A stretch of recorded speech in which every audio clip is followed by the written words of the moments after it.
Can diabetes be treated by text messaging? I mean, can we take advantage of text messaging, like Twitter or whatever social network? So what are your thoughts on that? Thinking the idea behind, I saw a news article saying out of the scientific sessions the idea had the same time in San Diego, there was this idea of a doctor in, I think it was in Atlanta, if I remember correctly, had a grant to see if, for him, his concentration was African American women, saying if we set up a program where there's a text message sent to you to remind you to, let's say, take your medications or do what is necessary to control your diabetes. And they're trying to model this with the, what do you call it, the AIDS epidemic was very, they were very successful in getting this text message idea of texting people, telling them, hey, you're supposed to take your medicine, reminding you to do all this. And there's another program with the same idea of getting the text message as, their thoughts were this: if you could send somebody a text message reminding them, obviously, take your medication, or if you don't have any idea of what resources you need to maybe get diagnosed or treated for diabetes, or anything that you need diabetes related. There's about 100 million Americans who are pre-diabetic. Mm-hmm. And as an example for me and everybody else who works in the diabetic community, they'll tell you nobody cares if they have diabetes or not until they get diagnosed. Exactly. Diabetes is a progressive disease. If you have pre-diabetes, you can be walking around for 10 years before you find out. Mm-hmm. But that's getting away from the point. But the idea was get people resources, get people what they need via text message. Mm-hmm. But as with everything else diabetes related, people are more concentrated on prevention now. Mm-hmm. So this text message idea was leading somebody towards more of a prevention role. Like I said, a pre-diabetic who doesn't know a physician or how to get tested, any resources, I mean, that's good and fine. But most of the time I feel like for us, once I'm a diabetic, then what? They push it to you to say, okay, now how do I know this and that and that? They figure you're going to find out. So the idea was to help them, that's fine, but text messaging for diabetes management to me means just one thing: having access to my physicians, there's CDEs, everybody in my medical team. Mm-hmm. If I have a question and I can text my doctor and say, hey, this is what's going on, and he texts back to me, that's more beneficial than anything you could imagine, because I see my doctor once every 6 months.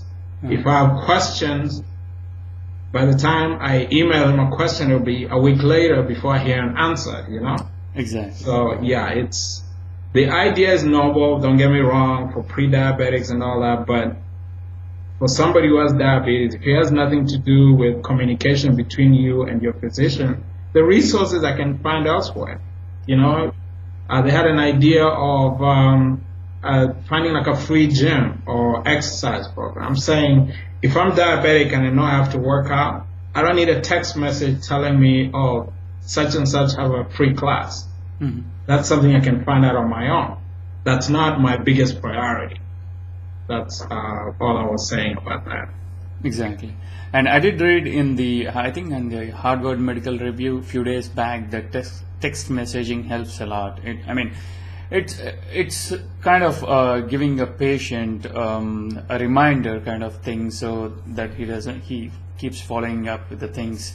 And this did improve a lot in the patients. I did read that survey in the Harvard Medical Review a few days back, so that's why I brought this up.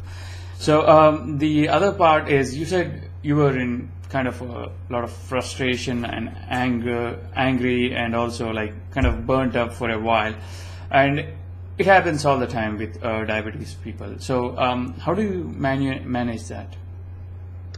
Obviously, online community, what we call the diabetes online community. Those guys are fantastic. I could never say anything bad about them. It's a community, it's a camaraderie, people who understand exactly what you're going through. If, I have plenty of friends who I can just call up on the phone or text or email or Facebook or whatever and just say, oh my God, today sucks. And they understand exactly what I'm talking about.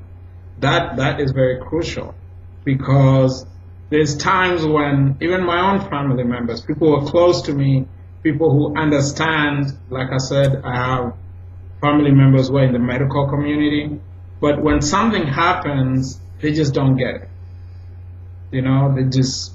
You say something and somebody takes offense, or obviously when your sugars are high, you're irritable a lot. Like I get irritated fast.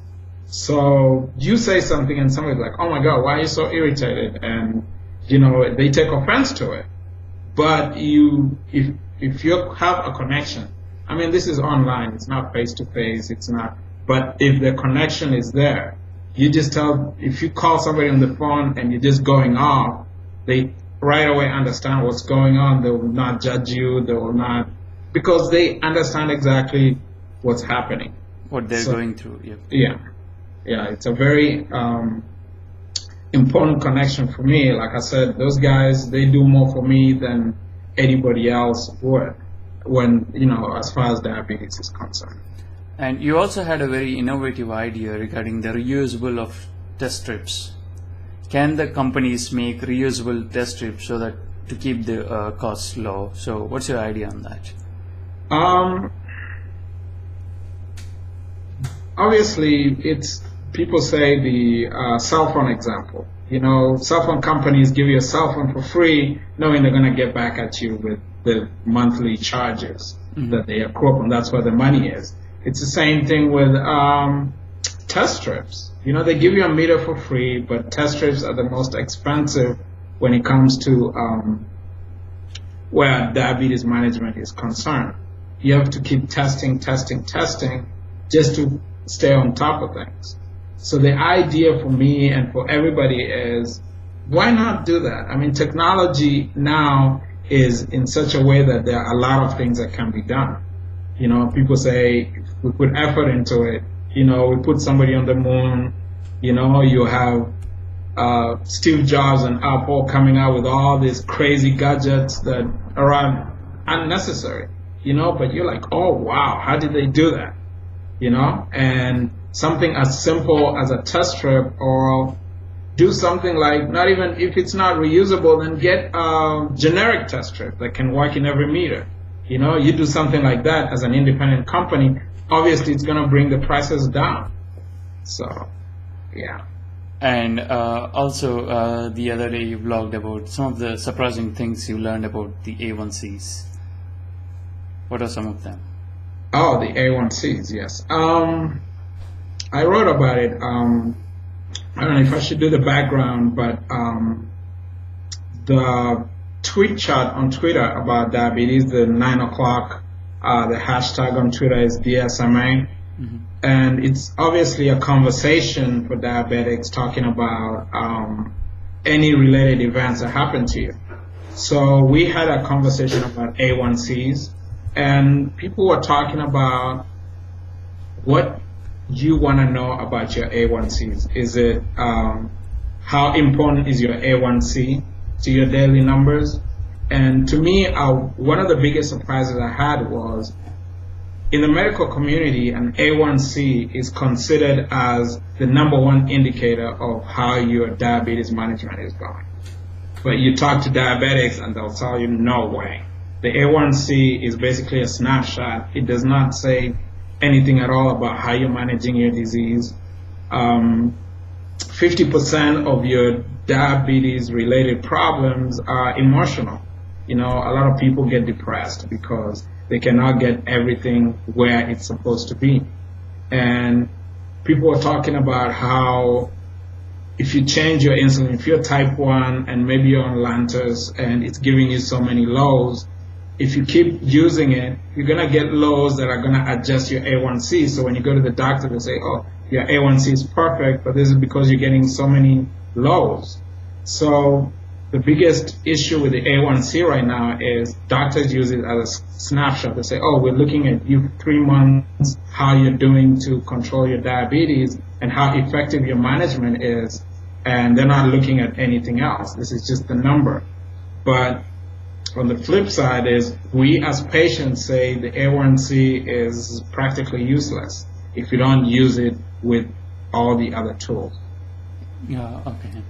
So some of the things you learn hard way. Some of the things I learned the hard way. First thing I always say is the insulin injections. I said earlier I have a phobia for needles. So the biggest thing I learned about diabetes is taking those daily injections. And that obviously impacts your emotional state of mind. Because like I said, the first 4 years was hell. I'm back on insulin now, and I've been able to adjust a lot of things. And one of them is, okay, the needle is much smaller than it was 10 years ago. And that's the truth, because 10 years ago that needle was huge, and now it's just a small thing that is part of it. So the biggest thing I always say is I cannot believe that I'm doing this, given the choice. And I'm not one to be motivated by fear, but when you see people who have not taken, not control the diabetes with, there's no long-term control, and you see the complications, it kind of gets to you. And the truth be told, that's what you see in the media. You never see somebody who's lived. I saw a news article recently, a guy lived to be 95 with diabetes. You rarely see, there was no picture of the guy, but when you go to see like print media, news media, what you hear is people saying, oh, look at such and such a person, they didn't control their diabetes. Oh my God, look at them, the limbs are being cut off. And I don't know if you saw the Oprah special on diabetes a few years ago. They showed a lady who was a nurse, and she knew better, but she didn't control her diabetes. And, she's in the hospital bed, both her legs cut off, her arms cut off. So, yeah, it's kind of learning. When you get diabetes, you learn things as you go. It's like I always say, you get thrown to the wolves, and then you have to learn everything by yourself. So it's, for me, personally, the biggest thing, like I said, is the injections. That I've kind of gotten over it, but 14 years and I'm still not, it kind of still bugs me a little bit. But I know I have to do what I have to do. There's no if, ands, and buts about it. So your final message to the diabetic community? Final message. Right now, currently, what I'm working on is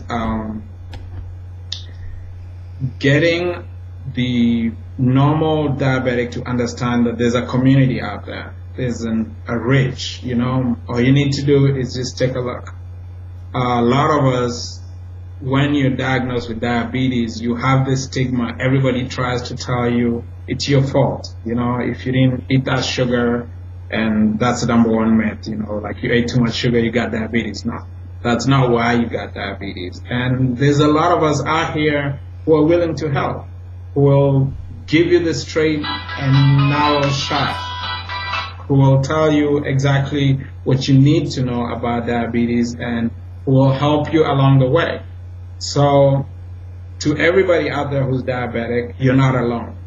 You go to any diabetes community, people don't judge. People understand exactly what you're going through, and you should be able to live a better life if you find somebody who you can connect with that has diabetes and knows exactly what you're going through. Thank you. Thank you so much, Ronnie, for coming up and stepping up and sharing your story. Thank you so much. You have a nice day. Of course. Thank you. You too. Take care. Bye.